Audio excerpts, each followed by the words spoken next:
Loué soit le précieux sang de notre Seigneur Jésus-Christ, le cœur immaculé de Marie. Voici une autre conférence de Monsieur Gillet,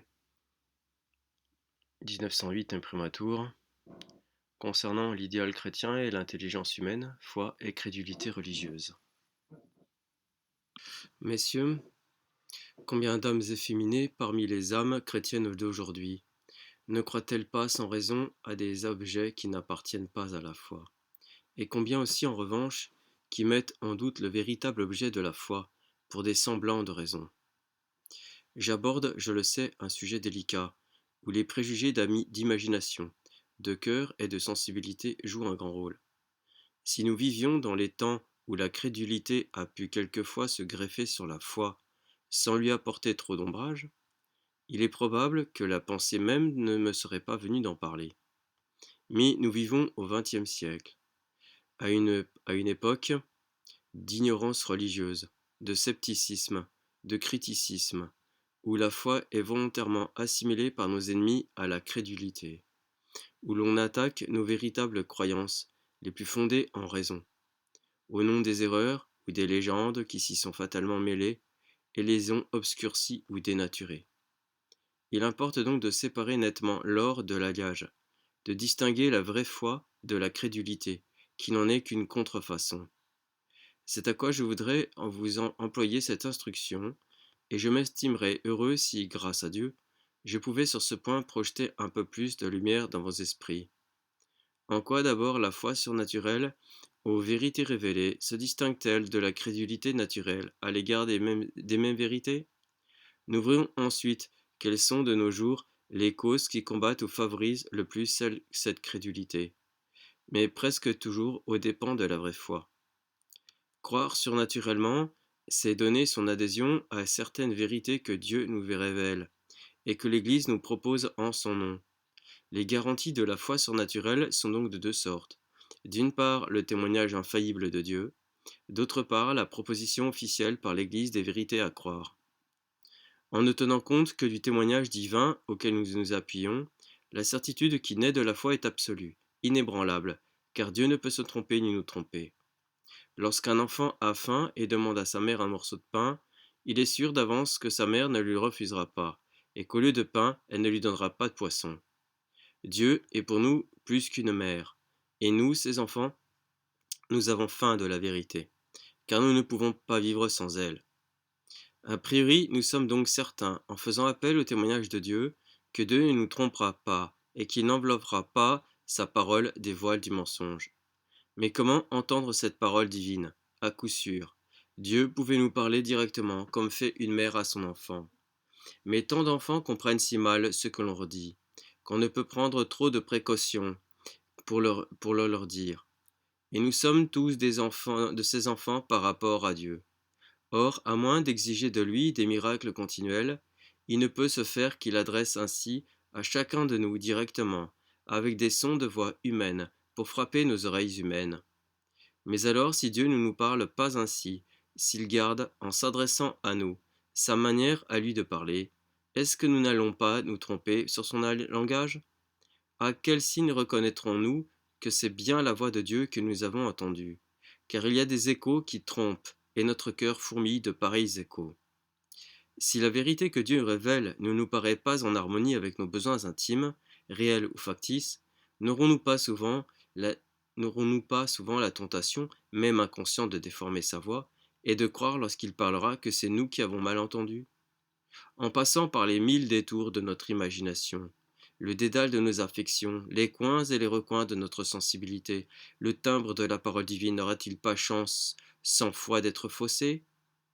Mieux valait donc trouver un interprète de cette parole qui la traduisit avec exactitude, et dont la traduction fût à la fois indiscutable et à notre portée. Voilà pourquoi Dieu a créé l'Église. Il en a fait l'interprète authentique de la révélation. Quand l'Église parle, c'est encore Dieu qui parle, en la personne de ceux qui sont ses substituts officiels, tels que le pape et les évêques, lorsqu'ils s'adressent officiellement aux fidèles qui composent l'Église. Alors, nous les comprenons, car ils sont de chair et d'os comme nous. Ils ont une voix comme la nôtre et s'expriment dans notre dialecte à nous. Telle est la foi surnaturelle, messieurs, dans toute sa beauté et sa simplicité. L'Église m'affirme que Dieu parle, par la bouche du pape, des évêques, des prêtres qui ont mission d'enseigner dans l'Église. Je crois que Dieu parle, et me fie à sa parole infaillible, pour adhérer aux vérités qu'elle m'exprime. Dès lors, il n'est pas difficile de voir en quoi précisément diffère cette foi surnaturelle, aux vérités révélées, de la crédulité naturelle à ces mêmes vérités. D'abord, au point de vue de la certitude, la foi a des exigences infinies, tandis que la crédulité n'en a pour ainsi dire aucune. L'âme crédule, un peu comme des hannetons, va donner de la tête contre la première affirmation venue, qui revêt un caractère religieux. La foi est raisonnable dans ses attaches humaines, en ce sens qu'elle ne nous permet point de croire sans raison sérieuse, d'ordre intellectuel ou moral. Ainsi bien ne craint-elle pas sur ce terrain le contrôle de la science. Au contraire, la crédulité ne naît dans une âme chrétienne et ne s'y entretient qu'à la faveur de l'ignorance, ou des ténèbres de la superstition. L'imagination qui ne doit avoir aucune part dans l'acte de foi, et pour une très large part dans la crédulité. Elle est même comme le rempart derrière lequel la crédulité s'abrite d'ordinaire. Par la foi, nous nous appuyons sur Dieu pour croire en Dieu, et aux vérités qu'il nous révèle. Par la crédulité, nous ne nous appuyons que sur nous pour y croire. Et même, nous y cherchons notre point d'appui sur ce qu'il y a en nous de plus impalpable et de plus fugitif, comme nos préjugés de race, d'éducation, nos caprices de cœur, nos dispositions d'esprit, nos fantaisies d'imagination et jusqu'à nos impressions nerveuses. La foi recourt à l'enseignement officiel de l'Église pour démêler, dans la vérité religieuse, le bon grain d'avec la paille sèche. L'âme crédule, loin de rejeter cet enseignement de l'Église, met l'Église au contraire partout. Elle se fie, les yeux fermés, au premier venu qui dogmatise en son nom, à la moindre petite brochure qui propage des naïvetés, sinon toujours des hérésies, sous des dehors de piété, ou simplement à ses manières de voir, à ses inspirations personnelles. La foi, renseignée officiellement par l'Église sur la teneur de la parole divine, nous fait adhérer aux vérités que Dieu révèle, simplement parce qu'il les révèle, quelle que soit d'ailleurs la nature des vérités révélées. La crédulité, d'apparence plus confiante, est cependant en réalité moins soumise. Volontiers, elle découpe, mais le bloc des vérités de foi, la part qui lui convient, un peu au hasard des circonstances ou au gré de ses fantaisies. Elle met souvent au premier plan ce qui devrait être au dernier, ou au dernier ce qui devrait être au premier. Elle rétrécit la vérité révélée, et ou l'étire outre mesure. Elle ajoute ou retranche, sans ordre, au petit bonheur. En dernière analyse, il existe entre la foi et la crédulité, sur le terrain religieux, cette énorme différence qui explique toutes les autres. C'est à savoir que la foi tend à nous soumettre au service de la vérité révélée, alors que la crédulité s'efforce plutôt de mettre cette vérité à notre service. Je fais une parenthèse, j'arrête ici cet extrait, pour vous dire que bien souvent, dans les réponses que j'obtiens sur ma chaîne YouTube et sur ma chaîne Gloria TV, des personnes confondent ces deux-là, la foi et la crédulité. En ce qui nous concerne, en ce qui concerne ma chaîne, je ne parle pas de mon opinion ou de ma position, comme on dit souvent, mais je pars de ce que Dieu a révélé à partir de l'Église, que j'applique à la situation et j'en fais un constat. Autrement dit, j'analyse une situation, qui est aujourd'hui celle de l'Église, et je le mets à la lumière du magistère, et j'en tire des conclusions. Ce n'est pas une opinion, c'est basé sur l'Église, c'est basé sur ce que le pape a révélé à travers son Église et à travers ses papes, qui sont infaillibles et indéfectibles. Donc les conclusions que j'admets, les conclusions que j'en tire, ne sont pas personnelles, elles sont objectives. Quand un hérétique dit une hérésie, il ne le dit pas par rapport à mon opinion. Et mon analyse de voir qu'il est une hérésie, je ne l'imagine pas Ce n'est pas une opinion, il dit vraiment une hérésie. Il fait vraiment un acte hérétique. Mais c'est comparé par rapport à quoi? C'est par rapport à quelle base? C'est par rapport au magistère, par rapport à ce que l'Église enseigne. Donc ça n'a rien de subjectif, c'est objectif. C'est une histoire de vérité. La personne qui ne veut pas comprendre cela, bien souvent les gens ne comprennent pas cela parce qu'ils sont justement dans la crédulité. Ils veulent adhérer à la crédulité. D'où vient cette crédulité? Nous allons le voir peut-être par la suite avec ce texte. Mais d'où vient la crédulité? Elle vient en partie, en grande partie, de l'orgueil, mais aussi de ce que la laïcité a fait comme mal. La démocratisation. Chacun a la liberté de penser, de s'exprimer, tout est une opinion. Il n'y a plus de foi, il n'y a plus de religion. Chacun a la liberté de s'exprimer, oui, mais pas de dire n'importe quoi. Nous sommes jugés sur les paroles. Je vous renvoie aux vidéos sur le jugement dernier. Je poursuis. Dans la foi, nous nous conformons humblement à toutes les exigences de la vérité qu'elle nous apporte, quitte à briser en nous l'égoïsme, à y réprimer bien des besoins, à tailler même dans la chair vive de nos passions. Par contre, la crédulité s'emploie à conformer la vérité à nos exigences, à lui imposer notre mesure, à la mouler sur nos caprices, à lui faire subir, en un mot, toutes les déformations les plus conformes à nos goûts, en la rétrécissant au champ fort limité de notre vision, de notre myopie. Les mots sont bien choisis ici. Fin de citation. C'est exactement ça. Les gens qui me répondent sur Internet, bien souvent, n'ont qu'un seul angle de vue, qui est le leur. Et ils font de l'inversion accusatoire en disant que c'est moi qui ai un angle de vue de rétrécissement. Ils ne le disent pas clairement comme ça, mais il faut comprendre par une matière en me disant mais c'est subjectif, c'est votre opinion, c'est votre position. Vous êtes quoi? C'est des vacantistes? Vous êtes quoi? Traditionnalistes? Vous êtes quoi? Mais la question ne se situe pas ce que je suis. La question se situe autour de savoir qui est-ce qui est catholique aujourd'hui. J'espère que vous saisissez la différence entre crédulité et foi. Je poursuis la lecture. Heureusement pour nous, nous ne nous rendons pas toujours un compte exact de cet état de choses. Notre inconscience nous excuse en partie, mais cet état de choses n'en existe pas moins, et il est regrettable. Je mets en fait que la crédulité à l'égard des vérités religieuses joue, dans bien des âmes, le rôle qui devrait revenir à la vraie foi. La preuve en est que si, m'adressant au hasard à l'un ou l'autre d'entre vous, je vous interrogeais sur ce que vous devez croire de foi surnaturelle, pour être chrétien, et sur ce que vous pouvez ne pas croire, sans cesse pour cela de l'être, vous hésiteriez probablement à me répondre.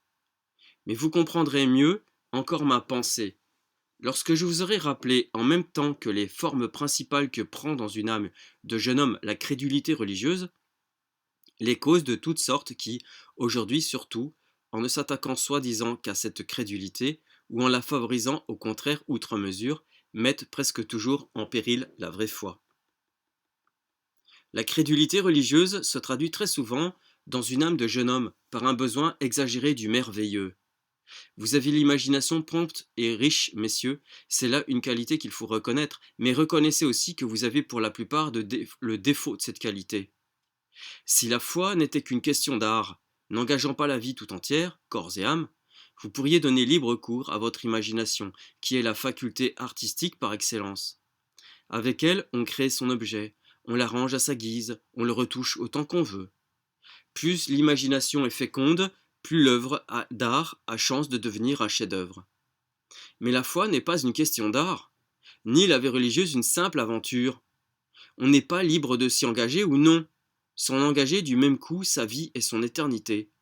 De plus, la vérité révélée nous est donnée toute faite, en dépôt dont l'Église seule a la garde. Il nous faut l'accepter telle que Dieu l'a révélée, et telle que l'Église la propose, ni plus, ni moins. Notre imagination n'a presque rien à y avoir, et surtout elle n'a pas à y retoucher. Mais voilà précisément par où peut s'infiltrer en nous ce besoin du merveilleux dont je parlais à l'instant. Vous remarquerez en effet que l'inconnu a le don de nous séduire plus encore que la réalité qui est à notre portée. De sa nature, le mystère est obsédant comme l'abîme. Il nous fait tourner la tête, mais nous y voyons, plus nous y voulons y voir. Et comme notre raison n'y peut rien, notre imagination s'en mêle. Elle couvre l'abîme des fleurs, je veux dire qu'elle essaie de se représenter le mystère par besoin du merveilleux. Incapable de comprendre Dieu, nous nous l'imaginons. Nous nous en faisons l'image de tout point conforme à nos goûts. Et bien souvent, c'est cette image que nous adorons. Elle s'interpose comme un voile entre Dieu et notre conscience. Qu'y a-t-il derrière le voile? Cela ne nous intéresse pas toujours. Nous nous attachons surtout au portrait divin que nous avons dessiné en nous inspirant de nos préférences. Une fois sur la pente glissante de l'imagination, il n'y a plus de raison de nous arrêter. Notre besoin du merveilleux se creuse de plus en plus, alors nous nous peuplons le paradis de toutes nos créations à nous. Nous y avons nos saints de choix qui à leur tour nous masquent Dieu. Plus la légende est dorée, plus elle a le don de nous séduire. Ce qu'il y a d'étrange, l'histoire nous le montre, c'est que souvent ce besoin de merveilleux est né de la vivacité même de la foi, sans trop lui nuire. Il y a encore aujourd'hui beaucoup d'âmes simples, mais ardentes, dont la foi n'est pas entamée par la crédulité. Ce parasite qu'elles entretiennent et nourrissent aux frais de leur imagination a le bon goût de laisser leur foi intacte. L'inconvénient, pour elles, est de mettre tout sur le même plan, ce qu'il faut croire et ce qu'il faudrait mieux ne pas croire. Mais enfin, elles continuent de croire ce qu'il faut, en toute simplicité. Malheureusement, toutes les âmes d'aujourd'hui n'en sont pas là. Nous vivons dans un siècle où l'histoire se charge de fournir ses meilleures armes au scepticisme. Au nom de l'histoire, en effet, on fait disparaître peu à peu de l'horizon religieux les légendes merveilleuses dont les siècles de foi l'ont surchargé.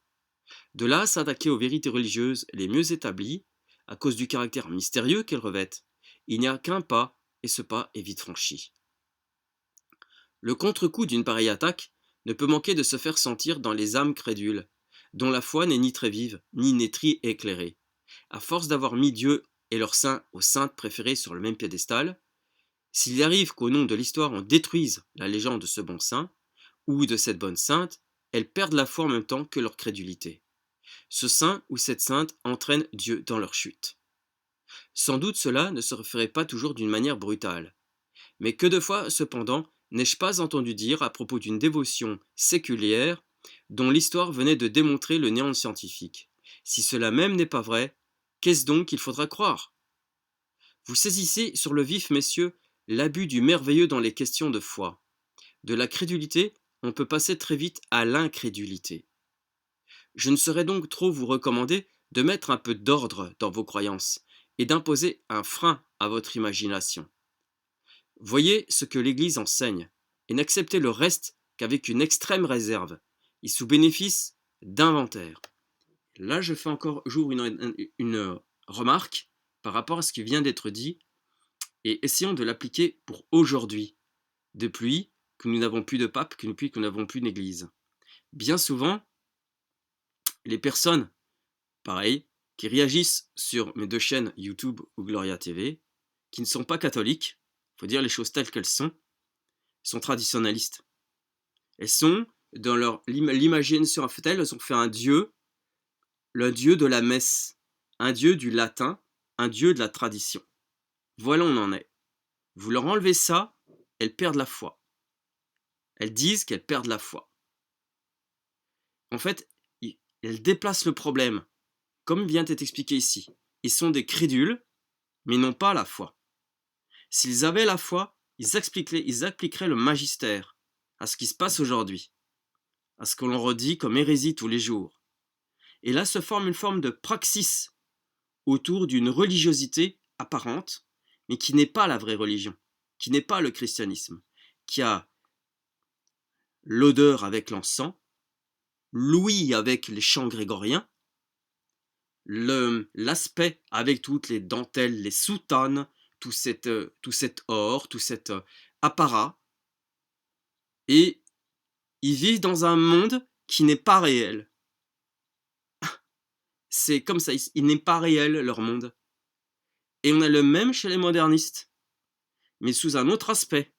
Parce que eux, ils veulent de la liberté, ils veulent du protestantisme dans leurs mœurs.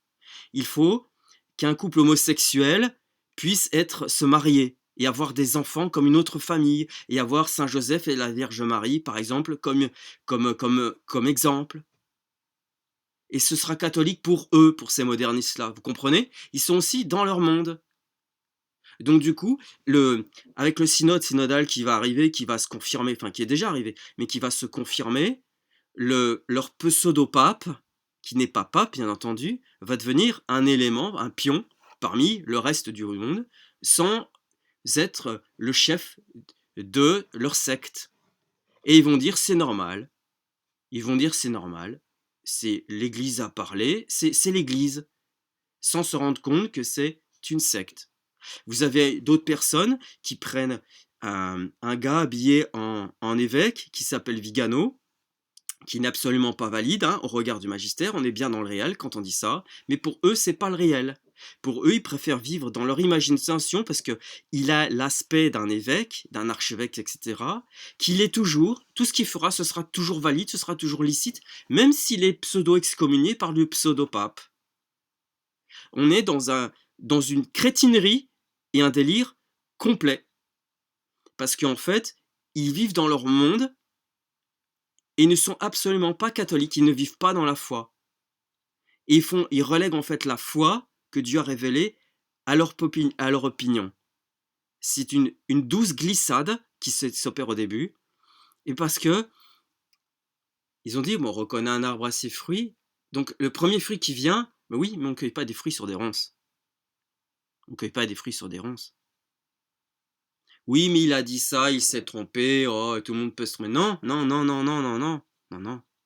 On appelle le Gugus qui se fait appeler François Bergoglio pape. Donc, quand on dit pape, pape, ça veut dire quelque chose. Il y a quelque chose derrière pape, c'est-à-dire infaillible, c'est-à-dire pur dans son enseignement, c'est-à-dire en unité avec Jésus-Christ qu'il enseigne, avec toute l'Église qu'elle a toujours enseigné sans se contredire. Oui, oui, non, non, tout le reste vient du démon. On est bien d'accord. C'est une radicalité de l'évangile qui s'applique dans l'infaillibilité pontificale. Quand on appelle pape quelqu'un, c'est ça que ça veut dire. Donc on est loin du terme, on est loin, loin, loin de la réalité avec ce qui se passe actuellement au Vatican depuis 66 ans. Après, il y a des conséquences sur le sacerdoce, sur les ordinations, sur les valides. Je renvoie l'auditeur qui entendra ceci. S'il est de bonne volonté, s'il cherche vraiment la vérité, on est bien d'accord, allez voir d'autres vidéos, notamment celle sur la primauté de Saint-Pierre, sur le pouvoir des clés. Je poursuis cette conférence. Le besoin du merveilleux, où se complaît l'imagination, appelle le besoin de jouir. C'est exactement ça. Où se complaît le cœur. Si l'amour de Dieu est comme la source où vient s'alimenter la foi, l'amour de soi est celle où s'alimente la crédulité. L'amour de Dieu, tel qu'il est réglé par la foi, est un amour austère. C'est dans son fond un amour de volonté, qui s'accommode les plus grands sacrifices. Nous nous résignons à ne pas voir Dieu, et à l'aimer sans le voir. Nous nous résignons même à ne pas éprouver le bienfait de sa présence. Il ne manque pas de saints qui ont continué d'aimer Dieu, de charité aux heures des plus sombres de Dieu, où Dieu paraissait les avoir abandonnés et s'être retiré d'eux. Mais cet amour est héroïque. Toutes les âmes, en particulier des âmes sensibles comme les vôtres, messieurs, ne sauraient s'en contenter. Elles sont tentées de mêler de la passion à ce sentiment. Cela n'est pas défendu, aussi longtemps du moins que cette passion de l'amour reste sous le contrôle de la charité. Il n'a d'autre effet que de lui communiquer de sa violence et de sa ténacité. Mais combien ce jeu est dangereux et combien il est difficile parfois à une âme ardente, passionnée, de discerner en elle ce qui revient à la passion ou à la charité. Une passion, surtout celle de l'amour, demande à se satisfaire dans l'objet aimé. Elle jouit de sa présence et souffre de son absence. Lors donc qu'il s'agit de reporter sur Dieu cette passion, l'âme est impatiente de sentir la présence divine. Nous voulons en jouir, nous voulons en quelque sorte tout chez Dieu. Et c'est alors que facilement nous pouvons prendre le change, croire que certaines émotions de cœur, dans la prière, dans l'usage des sacrements, dans la célébration du culte, nous viennent de Dieu, alors qu'elles ne viennent que de nous. C'est exactement ce qui se passe avec les traditionalistes et l'aspect de la messe, etc. que je disais, hein. C'est ça. Le besoin de les avoir les a créés en nous. C'est à elles plus qu'à Dieu que nous nous attachons. Voilà, l'attache aux moyens. C'est exactement ça. Voilà le mal où se situe chez les tradis, mais chez le moderniste. Chez les hérétiques, en gros. Ils ont fait de leurs moyens un Dieu, et ils ne veulent pas le reconnaître. C'est à elles plus à Dieu que nous nous en attachons. Ce sont elles plus que Dieu que nous recherchons. Il faut que notre cœur batte, que nos yeux distillent des larmes, que toute la gamme des émotions sensibles chante en nous, que notre être frémisse au contact divin. Mais d'abord, qui nous dit que toutes ces émotions viennent de Dieu? La foi, elle ne peut nous renseigner à ce sujet. La seule chose que puisse nous dire la foi, c'est que la pratique volontaire et courageuse du devoir quotidien est un signe certain de la présence de Dieu en nous. Il n'y a pas seulement que le devoir quotidien, je fais une coupure, je reprends. Il n'y a pas que le devoir quotidien, parce que le devoir du chrétien, c'est de professer la foi catholique. Ça passe avant même le devoir d'État. Parce que faire le devoir d'État, même les communistes, ils le font leur devoir d'État, hein. Ils n'ont pas la foi. En dehors de cette acceptation surnaturelle du joug divin, personne ne sait s'il est digne d'amour ou de haine. Les émotions de cœur, les larmes, les ivresses, les extases ne sont pas des signes évidents de la présence de Dieu, évidemment non. La crédulité se nourrit de tout cela. La foi vive peut parfaitement s'en passer. Car voici le revers de la médaille. Aussi longtemps que ces émotions durent, cela va bien, mais dès qu'elles ont cessé, tout s'évanouit. Nous sommes tentés de ne plus croire en Dieu lorsque ce que nous regardions comme des signes avant-coureurs de sa présence a disparu et que nous nous retrouvons aux prises avec le pur devoir, les yeux et le cœur à sec. Cette mentalité, encore un coup, est déplorable, et plus générale qu'on ne le pense, ah oui, dans le monde des étudiants, partout, partout. Notre besoin d'émotion a été en effet comme exaspéré, de nos jours par la littérature, les romans, le théâtre, aujourd'hui la télé, les cinémas, etc. Le plaisir, les loisirs, hein. Nous voyons surtout la vie, même la vie religieuse, sous l'angle de la jouissance. À force de vivre dans une atmosphère saturée de plaisir, c'est ça, notre cœur est devenu un instrument d'une insensibilité extrême, qui vibre au moindre souffle de la volupté. Si ce souffle ne se passe pas, nous étouffons, la vie nous est à charge. Je reprendrai un jour ce sujet plus en détail. Mais il était bon dès maintenant d'attirer sur lui toute votre attention. Prenez garde, messieurs, que votre foi ne dégère pas en crédulité, sous la double influence de votre imagination et de votre cœur. Ayez la foi au mystère, tel que l'Église vous les propose, sans rechercher tant le merveilleux. Voyez ce qui est de foi ou ce qui ne l'est pas, et n'ayez point peur de la lumière. C'est elle au contraire qui vous délivrera. Aimez Dieu, mais ne vous aimez pas trop en Dieu. Allez à lui, même avec passion, mais prenez garde que cet amour passionné ne soit qu'une contrefaçon de votre amour propre. Cherchez Dieu d'abord, nous dit Seigneur, et le reste vous sera donné par surcroît. Ne cherchez donc pas d'abord sur ce surcroît dans les émotions sensibles, car il pourrait se faire que Dieu lui-même ne vous fût pas donné. En un mot, supprimez peu à peu en vous la crédulité d'où qu'elle vienne, de votre imagination ou de votre cœur, pour laisser le chambre libre à la vraie foi. Et vous n'aurez rien à craindre des efforts tentés de nos jours par les sceptiques et les jouisseurs pour tarir en vous la source de la vie chrétienne. Gloria in altissimis Deo, et in terra pax hominibus, bone voluntatis.